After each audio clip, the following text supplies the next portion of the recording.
2.2 Learning A, please add 3 things to each one of these slides. So we're going to go backwards and look at the foreign policy a little bit of the United States from the Gilded Age and on. This is really a shifting point in United States history as far as foreign policy goes as well. Isolationism is basically what the United States practiced before this time period. It basically means that there's no contact, no trade, no war, or very little trade, and you don't try to get into war or get into agreements with or alliances with other countries. What happens is the United States shifts to an imperialism or expansionism type of philosophy. It, of course, depends on which angle you're coming at. Imperialism is a negative term. It's a negative narrative about the expansion or the addition of lands. Okay. Expansionism is generally used as a more positive term.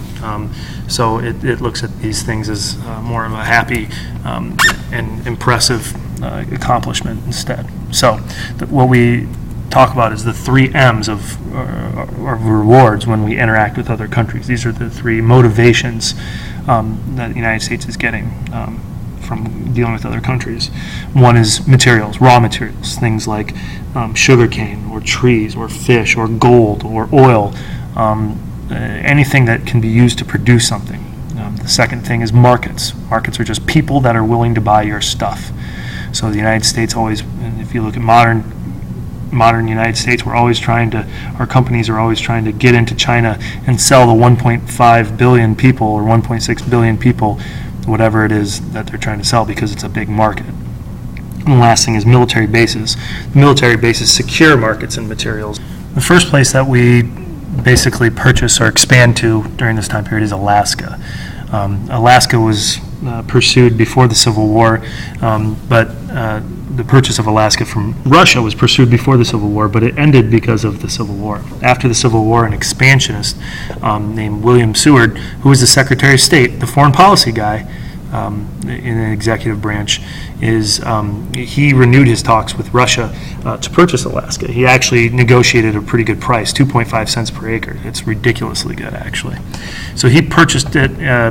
He signed the papers in 1867, which is 2 years before the Transcontinental Railroad is finished. So it's actually difficult to travel to Alaska and to bring any of the raw materials that it was rich with back. So many people thought that it was a waste of time. In fact, the Senate ratified this, even though it was a great deal, by only 1 vote. It was nicknamed Seward's Folly or Seward's Icebox. You can see by the political cartoon on the right that it's mocking the choice of adding Alaska to the United States. Of course, many anti-expansionists were very upset until gold and oil were found there, and that made the really good purchase an even better one. Hawaii was the next place.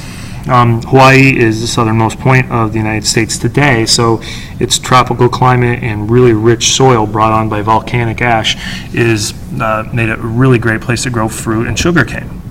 A whole bunch of workers Asian workers worked on these farms, and there's many United States businesses involved. So in 1887, the king was forced at bayonet's tip point, that's why it's called the Bayonet Constitution, was forced to sign this constitution, which gave landholders, aka American farm owners, gave landholders more power. And also it gave the United States Pearl Harbor as a military base. After this king died, his sister, Queen Liliuokalani, tried to eliminate it. This Bayonet Constitution, returned power to Hawaiians native to the island. However, these owners of the fruit companies, specifically a guy named Sanford Dole,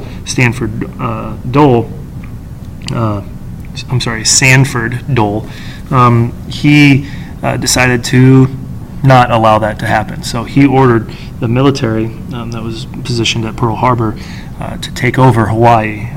He got somebody up in higher command. Washington, D.C. did not find out about this until later. So officially, the Republic of Hawaii had a provincial government with Mr. Dole, as the head of it until 1898, when the United States finally did annex Hawaii.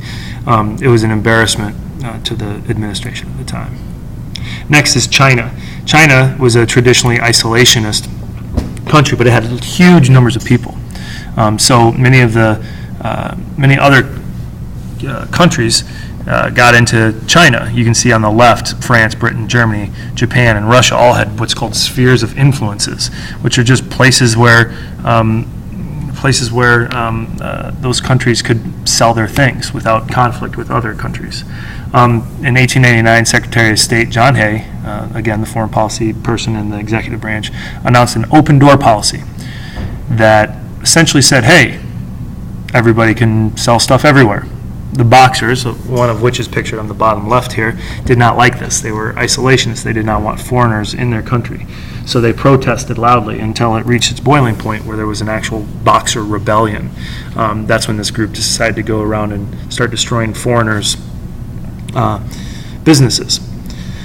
But, of course, what happened is an international military of 20,000 invaded or went into China and defeated the Boxers. China was now open for business. Another literal name for the Boxers, if you translated it literally, is the righteous fists of harmony. Next is the Spanish-American War. Cuba is about 90 miles away from the United States. It was a colony of Spain. In 1895, it decided to, it had been fighting for its independence for a long time, but in 1895 it was the most recent one, and probably the most serious. With a guy named Jose Marti as the leader. But the United States was officially neutral, didn't want to mess with Spain. Spain was a world power, but the media wanted to sell papers. Okay, newspapers were the number one media source, were the media source in the Gilded Age. So this media was biased, and it actually influenced people and the politicians of the time to eventually believe that the Spanish were really evil and they were responsible. The New York Journal and New York World were newspapers. They were exaggerating events because, of course, the incentive for newspapers is to sell. This made Americans really upset when they read about the cruel General Weyler. He was. They actually did put. They did put these citizens in. Spanish did put citizens in concentration camps, not to kill them, but to, many of them did die from starvation, but they put them in work camps. So the U.S. Military, under some political pressure, sent the USS Maine to observe off the coast of Cuba to protect American companies. And then it exploded and sunk. The U.S. blamed Spain, especially driven by yellow journalism, and the United States started the Spanish-American War. Here you can see a yellow journalism picture on the left, and then an expansionist view of the United States on the right. Picture of Maine, USS Maine before and after, and some examples of yellow journalism. You see the exaggeration. Crisis is at hand. Spanish treachery. They didn't know who blew up the hole. In fact, it was never found out. It's probably, historians agree, though, it's probably just an accident. The U.S. Navy was stationed in Hong Kong and immediately attacked the colony of Philippines, which is between Asia and Australia. Commodore George Louis was in charge, and basically he dominated what everybody thought was a better Spanish fleet, completely destroyed them. No Americans died, and then Dewey went on to invade the islands of Philippines. Emilio Aguinaldo was a Filipino rebel, and he fought alongside the Americans to end the colonization of the Philippines. Cuba was the site of the famous Rough Riders led by Teddy Roosevelt up San Juan Hill or Kettle Hill, and they defeated the Spanish there as well. Within 3 months, the entire Spanish fleet had been destroyed, and their army, their resistance ended. So, because of that, the United States gained the Philippines, Guam, in the Pacific, and Puerto Rico and Guantanamo Bay in Cuba in the Gulf. So, Emilio Aguinaldo was understandably unhappy about this. Here you have an expansionist view. Manila is the is a city in the Philippines. There's Emilio Aguinaldo, George Dewey,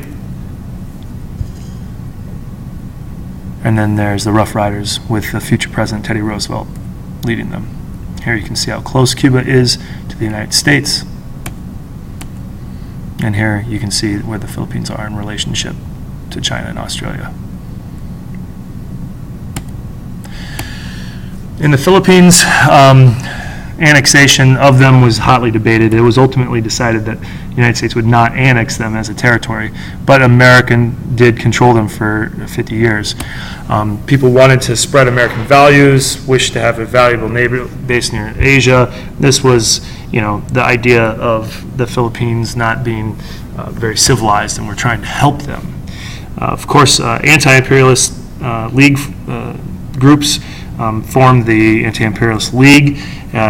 They often said, look, hey, we used to be a colony as the United States, and we didn't want to be a colony, so why are we now a colonizer? That's against our American value of self-government. Of course, then there's the Filipinos might take my job argument, which seems to be the case in almost every single instance in U.S. history with immigration. Emilio Aguinaldo and other rebels joined forces to fight a losing rebellion against the U.S. for 3 years. He did not want to be replaced, the United States to replace Spain, but unfortunately they did. The United States would control the Philippines until after World War II, 1946. That's when the Filipinos finally gained their independence. The U.S. controlled Cuba until a new constitution could be written a couple years later. Cuba didn't get annexed, but the United States did grab Guantanamo Bay for a military base through the Platt Amendment. The Platt Amendment also limited Cuban foreign policy with their agreements with other countries. The United States didn't want just anybody in their backyard. And so instead of being a colony or a territory, Cuba was deemed to be a protectorate of the United States, free but under control. Puerto Rico became territory of the United States. The Foraker Act actually gave the United States a lot of power over Puerto Rico and their government. And Puerto Ricans today are citizens of the United States. Puerto Ricans have representatives in the House and representatives in the Senate, though they have no voting role. They can't actually vote on laws, but they can speak there. Puerto Ricans have voted and turned down statehood in 63, 93, and 98. In fact, they've just recently done it again in 2012. Interestingly enough, from what I can gather, they actually voted for statehood, but then elected in that same election a governor who decided he would not pursue statehood. So we'll see if it happens again 4 years from now. The last thing is building a canal across central. Now that the United States had all of this property and stuff in the Pacific, there needed to be a faster way than all the way around South America to get there. The French had tried, but they have failed again because of malaria and yellow fever and the colossal cost. The country of Colombia had a great spot, but they would not sell it to the United States for the amount that Teddy Roosevelt wanted. So Teddy Roosevelt did what any normal person would do, I guess. Well, maybe not. He decided to help Panama throw a revolution. So the Marines, U.S. Marines, marched onto shore, and that was the revolution. And Teddy Roosevelt got his canal. It took about a little over a decade to finish, but it was an amazing effort with American engineers and Caribbean workers. Yellow fever had met its match with Dr. Gorgas, who helped drain a lot of the water. That was where mosquitoes laid their eggs, and also using a significant amount of mosquito killing chemicals. Here you can see pictures from the Panama Canal.